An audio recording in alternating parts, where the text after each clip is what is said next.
On a recent trip to the junkyard in search of a good set of fenders, I came across this wagon. Driver's side fender, gone. Passenger side fender, same exact issue that I had. But, what do you know? That back door looked real nice.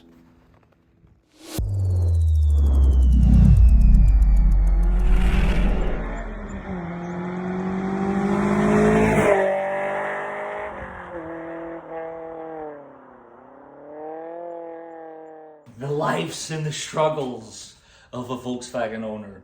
It's actually not that bad, guys. Stay tuned as we are digging into this one. But before, we're doing a whole bunch of other crazy stuff. Ladies and gentlemen, welcome back to the channel. This is the Vikings garage, where we never learn our lessons and we just love getting our hands dirty.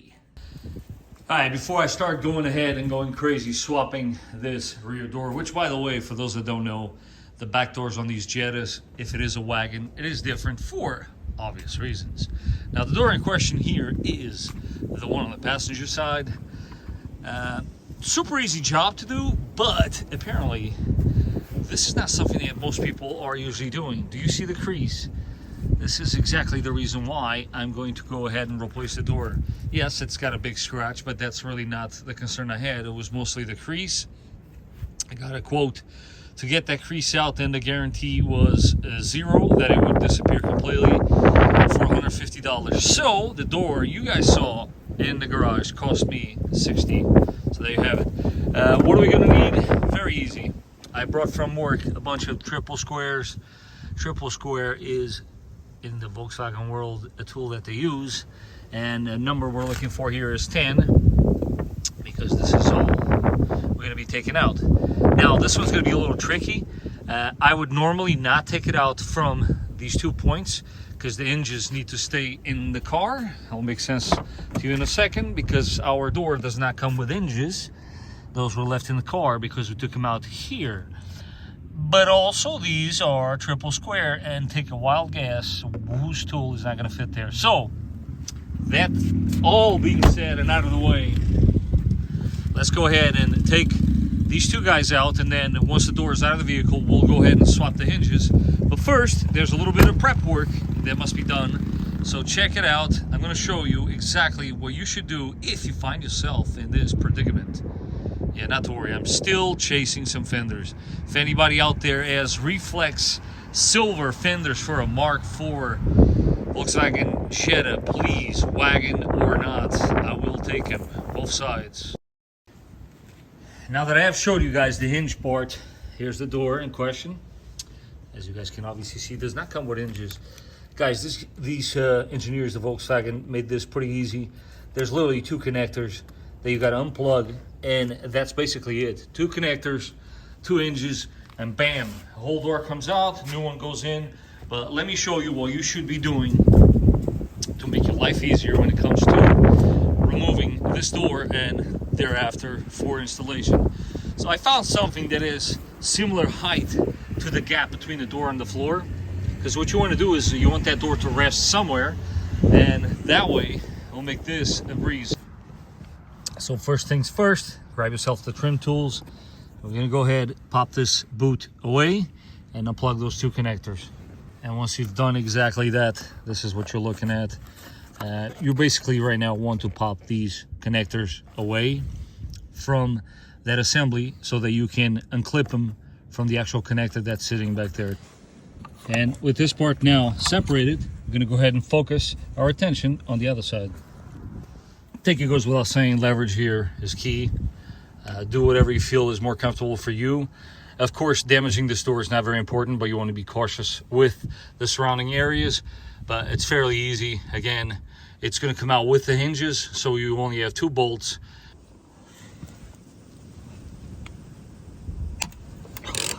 Tight, but with a little finesse, it will come out, no problem. Let's get the top one. There you go. Again, it's one of those things.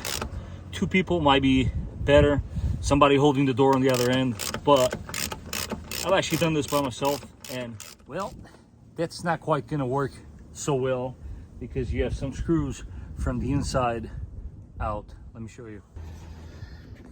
So obviously 2 screws on each end wouldn't be enough.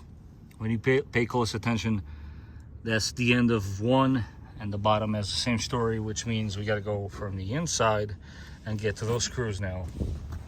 Oh, you gotta love these Germans. Come on. So after we took the panel out, we exposed them. Oh, we exposed them all right. Here's the top one, right? Where's the bottom one? Oh, it's blocked by this.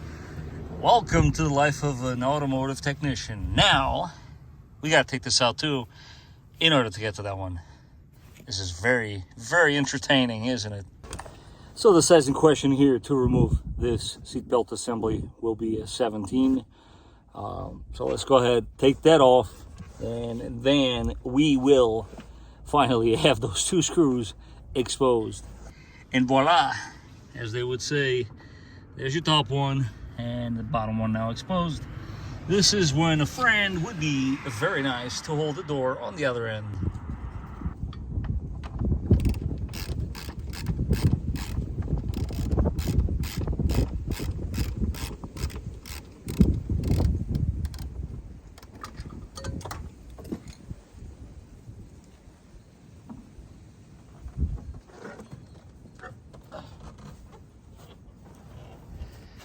I laid it here because, as I'm sure you guys probably figure out by now, this is going in the junk pile, and this would obviously be a good opportunity to go ahead and clean up this area before bringing in our good door. And another top tip here, good old Germans once again, there is a top and a bottom. This one goes on the top, that one goes on the bottom, as in the inside. As I'm swapping the hinges here, I got done here with the bottom one. I realized, well, you know, this might be very important information for somebody that might find themselves in this predicament. Because as you can see, they can move about. So how do you go knowing where you're supposed to leave it? Well, you see the marks from the hinge that was there before. You want to kind of like mimic the marks, not only on the door itself, but right here where the screw meets the hinge itself. You want to go ahead and sort of mimic the exact same thing you had before. Chances are, if you do that, your adjustment is going to be dead on, which is exactly what I did down here. But of course, after the fact, you can always adjust these accordingly.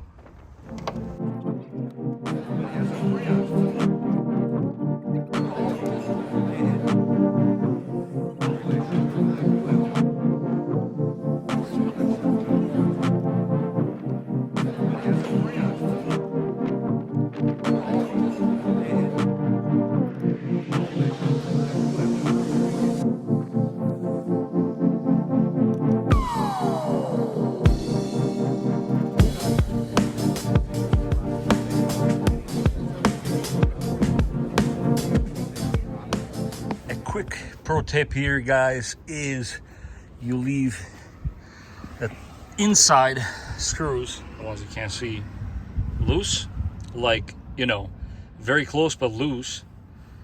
This one loose, that one loose, and I ended up actually loosening up that one and that one. When I say loose, just a few turns from being tight, just so you can ply this about.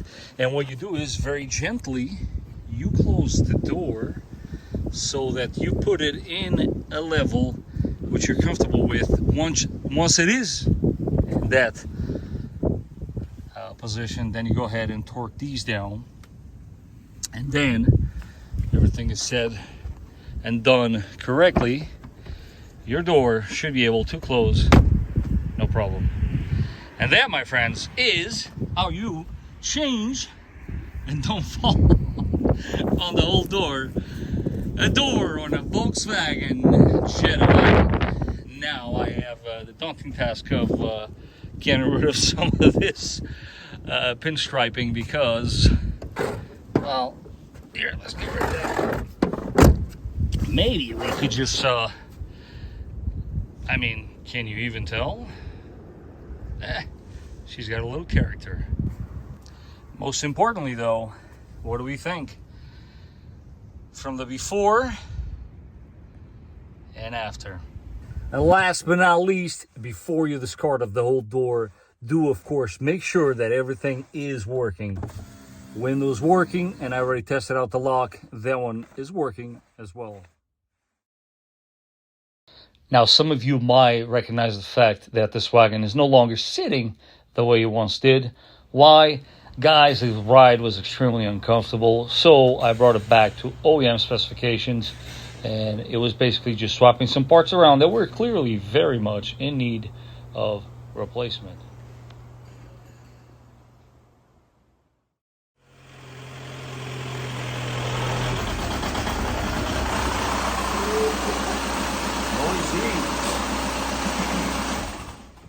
Guys, you probably think, he's making an episode, change the door, and that's it. So, our previous episode, I mentioned one of the biggest fail points on these Mark IV TDIs is the intake. So, let's go ahead and show you guys why that is. So, as previously stated, this is actually the guy in question. Your intake manifold on these vehicles, because of your mass head flow, gets plugged up over time, and so does that EGR. Now, as you can clearly see, this thing is covered in soot. So guys, do yourself a favor, get some latex gloves when you're working on these vehicles. Trust me when I say this, you get covered up in all sorts of nasty stuff very quickly. And it's not like you can't wash your hands, but man, this makes your life so much easier. Anyhow, I did take a step further. I picked up this guy from the junkyard for 10 bucks. It is now very clean, or at least for the most part, but this is exactly the reason why we are doing this, is because these things get completely covered up in this nasty black soot. So what I'm going to do now is I'm going to go ahead, take this pipe off and expose these yards so you guys can start seeing exactly what I'm referring to. With some of these pipes already removed, you can kind of start seeing what I'm referring to. When you look inside here, that's not supposed to look like that at all, guys. Obviously, it goes without saying, gonna clean this up. But most importantly, and let's see how well we can actually show you here on camera, things get sketchy when you start looking inside here. Well, let's go ahead and make our life even easier and just remove this valve completely, because after all, I do plan on doing this job today. Well, this is actually a very good place to stop, and I'll tell you in a second why. But here's a little sneak peek into the next episode, guys. This is why we're doing what we're doing. We want to basically clean up all this carbon deposit that's collecting on this intake that obviously spreads across all over the place. This EGR is actually not that bad. For some of you old viewers here of the channel, you might remember the one TDI that I cleaned. This was completely clogged off. This is not the case here, but again, this spreads throughout the entire system. So we're going to go ahead, clean all this up. And one of the reasons why I'm actually going to stop the video here and encourage you guys to stay tuned, subscribe, don't forget to smash the like button, and come and stop by for the next episode so you can see how to accomplish this job properly, is because I am, in this particular case, not prepared with all the gaskets. It happens. I did not order this one. You could probably get away with doing the job by reusing this gasket, but that is just not the way I do things. So stay tuned and I'll show you the final result here. That is going to be all for today's episode, guys. Like I said, if you want to see me do this job properly, or I should say complete it, stay tuned for the next installment on the Mark IV TDI Wagon with the manual. I love that. How many of those do you see around anymore? We're going to order some gaskets, and we're going to get this guy running as it should. But until the next time, I hope you're enjoying the rest of your day, and I will catch you guys on the next one.